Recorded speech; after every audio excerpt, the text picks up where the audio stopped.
Okay, chapter 3, elements and compounds. We've heard of atoms, mentioned them before. As it turns out, all matter, anything that has mass and occupies space, is composed of atoms. Atoms are the building block for everything that we hear, feel, see, and experience, other than things like light. And the properties of atoms, the smallest little bits, determine the properties of matter, which is really cool. So what is an atom? An atom is the smallest unit of an element. One piece of an element. And an element, anything that has a box on our periodic table. So we've got 118 elements that we know about. Many of them exist. Some of them probably don't exist right now because they're synthetic. So like on the periodic table that we have in class, the ones that have the empty outline, like UUO in the bottom right corner or LR in the far, far bottom right corner, those are synthetic elements, meaning they don't normally exist in nature. The rest of those, however, do exist right now, at least somewhere. So our element is a substance that can't be broken down into simpler substances. That's as simple as material can get. You can't break it down any further than an atom for an element. Atoms are very small.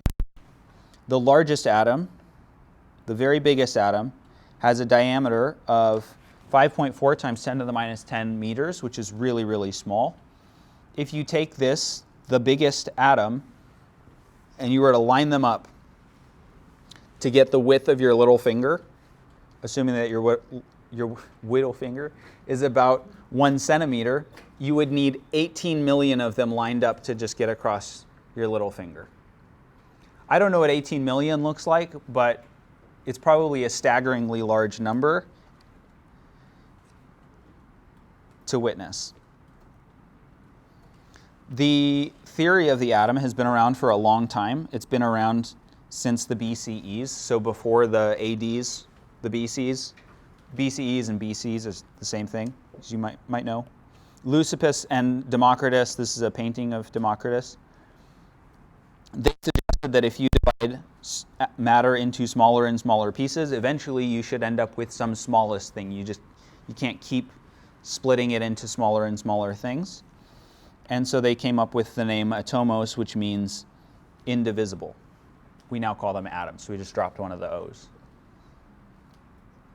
It wasn't until much, much later, more than 2,000 years later, that Leucippus and Democritus's idea of atoms started to become a little bit more mainstream. So in 1808, John Dalton proposed this atomic theory. Every element is composed of tiny indestructible particles called atoms. So anything that's on our periodic table, you can break it down into its smallest little bit, and it's one atom. One little, you can think of it as a ball of that element. All atoms have a given element. So if you've got an element, and you've got an atom of one element, and you have another atom of the same element, they should have the same mass and the same properties that distinguish them from the atoms of other elements. This is kind of like if you go to the store and you buy like 2 Monsters and they're the same can color of Monster, and you take a drink of one, it should taste the same as the other one. They should be the same size, they should have the same amount of caffeine, all the same properties, because they're 2 of the same thing. We're just applying that idea to elements. And then also, atoms combine in simple whole number ratios. So like they could combine in a 1-to-1 ratio, or a 2-to-1 ratio, or a 3-to-1 ratio, something like that, to form compounds. The reason that it has to be whole numbers is because we established in point 1, these are tiny indestructible particles. You can't cut them in half, so you can only have whole amounts of them. This would be like if we made groups of students. I couldn't assign a group that had 2.5 people in it. It would have to be 2 people in a group, 3 people in a group, 4 people, whole numbers, because we can't cut you in half. I'd go to jail for that. There is good evidence for the atomic theory. So in 2013, some scientists at IBM wanted to flex, and so they took a special microscope called an STM, a scanning tunneling microscope, and they moved around really cold carbon monoxide molecules. And they made this is just a still from their 60-second stop motion film. The film size is 45 nanometers by 25 nanometers, nano being 10 to the minus 9 meters. So there's 1 billion nanometers in 1 meter. So this is extraordinarily small. They've got the world record for the smallest film. And you can go watch it online. It's free. I haven't watched it, but I'm sure it's fun. It's called like A Boy and His Atom or something like that. I don't know why I said atom so weird. There are also, as it turns out, subatomic particles. So we now know that Dalton was wrong. Atoms aren't the smallest that you can get. You can actually break atoms up. And they're made of 3 subatomic particles. 3 types of particles. Subatomic because they're less than atomic, smaller than atomic. So our 3 subatomic particles, we've got the proton, we've got the neutron, we've got the electron.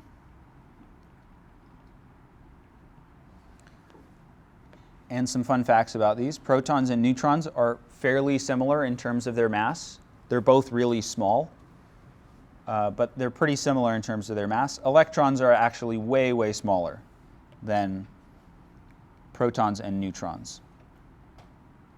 And because they're so small, we've got a special unit for their mass that's called the atomic mass unit, or the AMU. It's based on a carbon atom that has 6 protons and 6 neutrons. And since it has 6 protons and 6 neutrons, it's about 1 AMU for a proton and for a neutron. Our electron, on the other hand, is much smaller and has a value of 5.45 times 10 to the minus 4 for AMUs. You don't need to know any of the mass numbers. It might be a good idea to know that a proton and a neutron are about 1 AMU, and that protons and neutrons are about the same in terms of mass. If we wanted to compare, just to give you a size comparison, one of the size comparisons that a common book for this class uses, since the proton is nearly 2,000 times more massive than an electron, they will say the proton is a baseball and the electron is a grain of rice. And I think that's a perfectly fine analogy. That's probably about the right ratio. I like the more upscaled version. So if the electron is a watermelon, like a normal size watermelon, any guesses, nobody who's pre-watched, any guesses on what the proton would be? What's 2,000 times bigger than a watermelon? 2,000 times more massive than a watermelon. Turns out, a semi-truck. A semi-truck is about 2,000 times bigger than a 20-pound watermelon. That's like a half weight capacity semi-truck. They can get up to like 80,000 pounds. So if you had to imagine getting hit by an electron or a proton, the difference in those two is the same as getting hit by a watermelon or a semi-truck.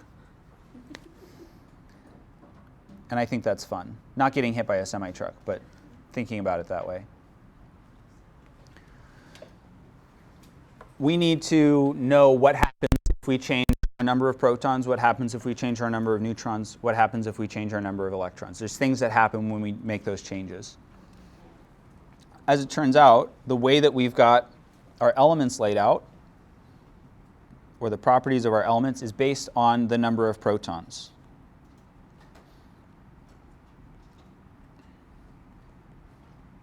So the number of protons makes it a particular element.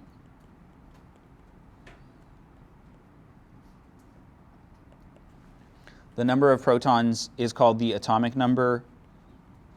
It has the symbol Z from the German Zahl for number.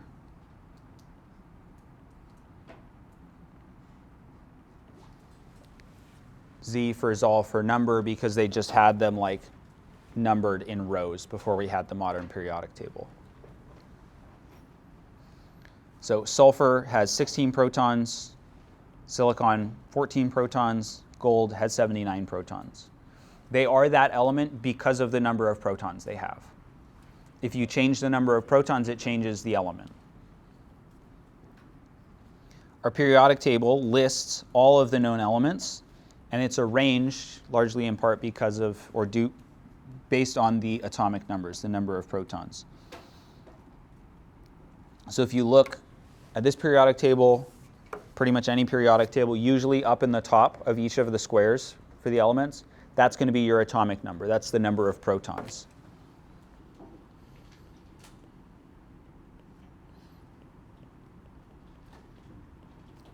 And it's always going to be whole numbers because you can't get smaller than a proton, which is a lie. You can't get smaller than a proton in this class.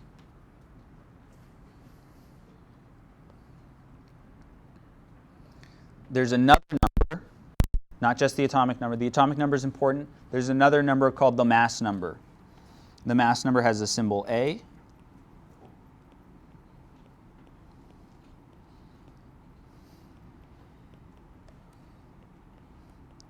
You'll notice that I sometimes write things that are already on the slides. It's just so that they're easier for you to find and come back to.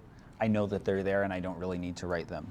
So the A is for a German word. Does anyone know a German word that starts with A that might be relevant here? I didn't think so. I looked it up because I thought, I wonder what the A stands for. I think I'm spelling this correctly. I didn't take German, but I think it's Atomgewichte, or however you would pronounce it. Sorry if there's any Germans listening and they're appalled. I think this roughly translates to atomic weight. And we talked about when we were looking at that slide with the 3 subatomic particles, protons and neutrons are big. They're about the same size. And electrons are really, really small. And so it would make sense that our atomic weight is based on the 2 things that are big, the protons and the neutrons. And that's where our mass number comes from. Our mass number is the number of protons plus the number of neutrons.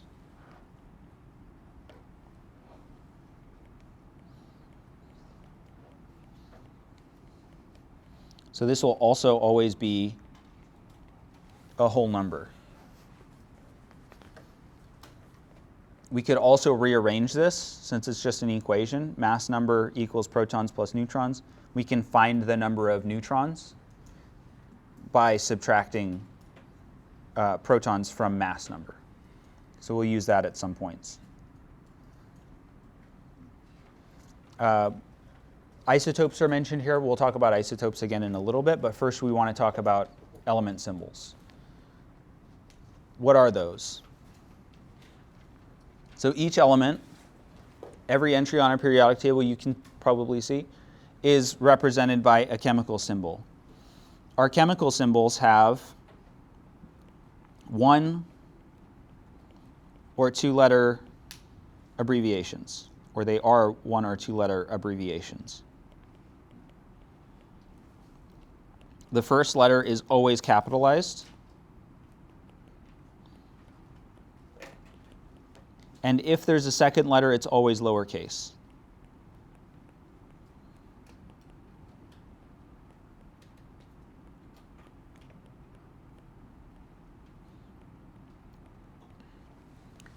This is important because sometimes our second letter is the same as one of our 1-letter symbols. So for example, Cn, capital C, lowercase n, is copernicium. C is carbon, capital N is nitrogen.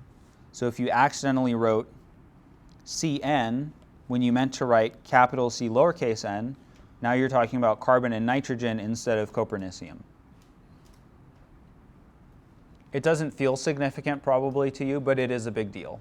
It's very important that we get our capitalizations and our lowercases correct, like we saw with calories and calories in chapter 2.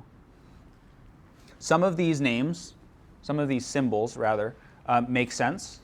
Many of them don't make sense. So for example, we've got a bunch of the modern names here and their symbols. So potassium has the symbol K. It's from the historical name kalium. So some of these you just have to memorize.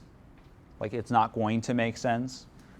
It's kind of like memorizing the 2-letter code for all of the 50 states. Some of them like, oh, it should be AL or it should be AR, and it's not that. It's something else.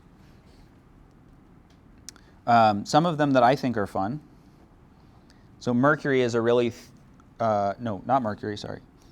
Lead is a really dense metal. It's also kind of squishy.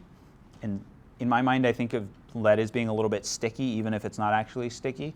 And it's got the symbol Pb. What else has the symbol Pb that's kind of dense and squishy? Peanut butter. I love peanut butter. So I think of peanut butter when I think of lead. Hopefully my peanut butter doesn't have lead in it.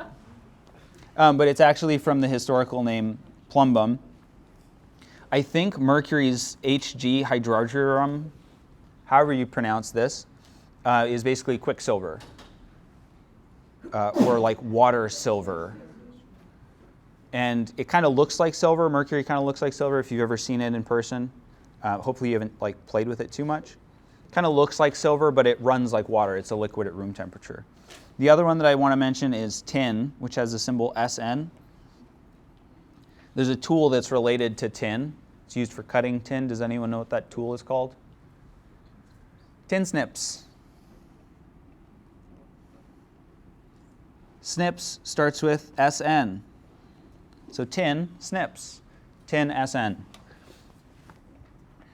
Those are just a couple of things that come to mind for me. You're welcome to come up with your own things or find your own things online. Let's find the name and atomic number for each of these elements. So find Na, Ni, P, and Ta. You can use your yellow sheet if you have it.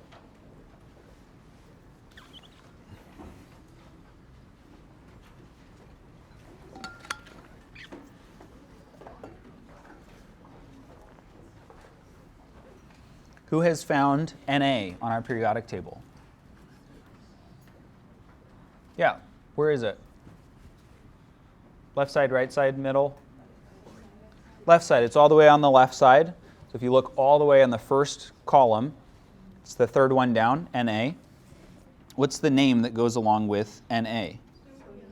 Yeah, natrium. Natrium is what a lot of the world calls it, but we call it sodium. If we called it natrium, then Na makes sense, but we call it sodium.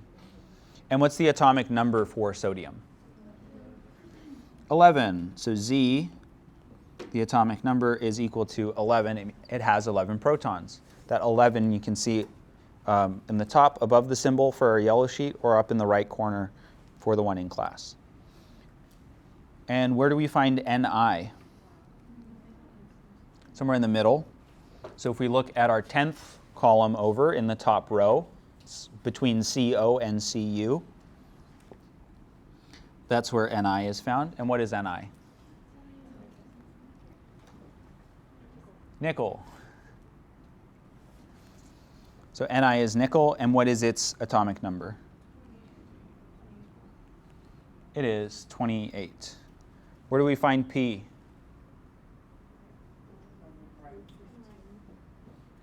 Yeah, we're all adults, so we thought on the right.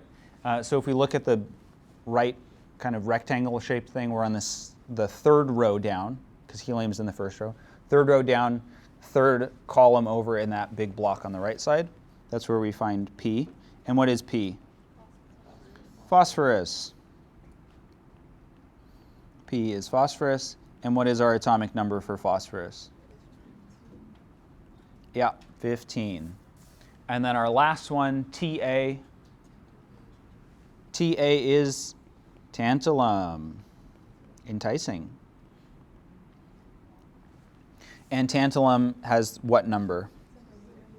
73. It's kind of in the left side of that middle chunk. If you look over from CS, a couple spots. Questions about any of those numbers, symbols, names? You don't need to know all of them. You especially don't need to know most of the what are labeled as lanthanides and actinides on your yellow sheet. I think the quiz thing that I have set up is 48 names and symbols that you will have to have memorized, not for our first exam, because I said that I wouldn't make you memorize them for the first exam, but after our first exam, you'll have to have them memorized to be able to go from the symbol to the name. A couple more slides and then we'll call it. Way back in the day, I think he's Russian, Dmitry Mendeleev proposed the periodic law. So the way that they had the elements laid out was crazy. It would have been something more like this, where they're just kind of all in a line, which is fine. It's pretty easy to find things, arguably easier to find things in our current periodic table. However, Dmitry noticed that when the elements are arranged in order of increasing relative mass, if you put them in order based on their mass, there's some properties that recur or occur again on a regular basis, i.e. periodically. So just like a pendulum on a clock ticks back and forth at a regular interval on a period, so do our properties show up on our periodic table. And so he arranged things kind of like we see up here on the top right. And what's powerful about this is once we learn how to use it, once we learn how to read it, we can look at the periodic table and pull out extra information based on the way that some of those columns line up, those periods or groups line up. So it was based on observations, and we'll just accept it for now, but we're going to learn some of the kind of behind the scenes stuff more in the future about where those patterns come from. And we'll stop after this slide. So one general trend for things on the periodic table, we've got a bunch of ways we can classify things on the periodic table. One of the big ones that we can do, though, is our metals are most of the periodic table. It's kind of all this stuff to the left and the bottom left area. And this middle section includes a lot of things that we would recognize as metals, things like iron, copper, gold, silver, and some other things that show up in the far left side, like magnesium, that we might also recognize as metals. So that's a way that we can remember that the metals are on that side. Up in the top right corner is where our nonmetals are. And then between them, kind of along this thick line on your yellow sheet, those are our semimetals or metalloids. And we'll talk about their properties next week or in 2 weeks.